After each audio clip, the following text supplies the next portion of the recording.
Mimi sijaona tofauti sana. Hata kwenye mechi na JKT sisi tulikuwa kwenye mpango ya hutuwaruhusiwa kucheza nyuma ya mstari wa mwisho yetu.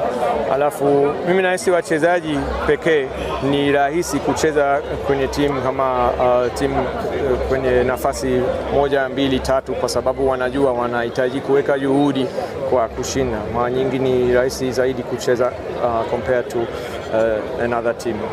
Lakini mimi kama nilivyosema, leo tumecheza vizuri, tumecheza ndani ya mpango yetu na matokeo sio shida zetu.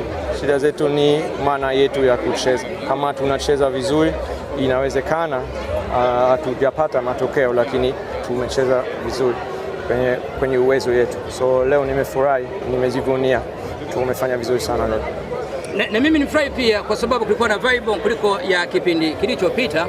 Lakini ningependa kuuliza kwa watu ambao hawajafuatilia hizi mechi za Premier League Women of Tanzania kwamba wakati huu kama mmetoka mkiwa na stendi ya goli 1-1 ya kwamba nyinyi mmepanda au mmeshuka?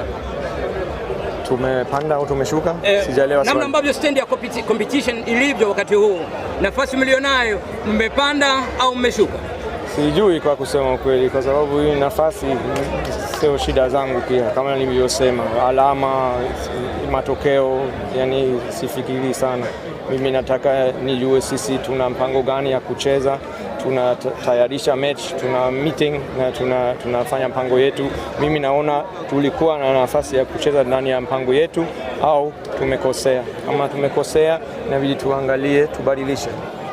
So far kuna mabadiliko makubwa tunaona kwenye kikosi, leo mmeweza kupata sare ya bao 1-1. Kiufundi mechi ilikuwaje sasa? Okay, kwanza asante.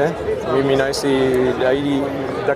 zaidi ya dakika 100 tumecheza vizuri, tulikuwa ndani ya mpango yetu. Tactically, of course leo tulikuwa tumecheza kwenye low block, haturuhusiwi kuingia ndani ya mstari wa mwisho yetu.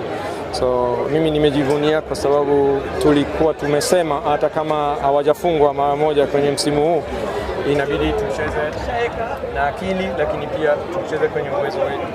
Tusiwaogope, lakini inabidi tuwaheshimu. Alafu mimi nahisi leo tumecheza vizuri sana. Licha kucheza low block lakini umepata bao 1. Kwako ni mpaka kazi umefanya vizuri, unajivunia juu ya hili?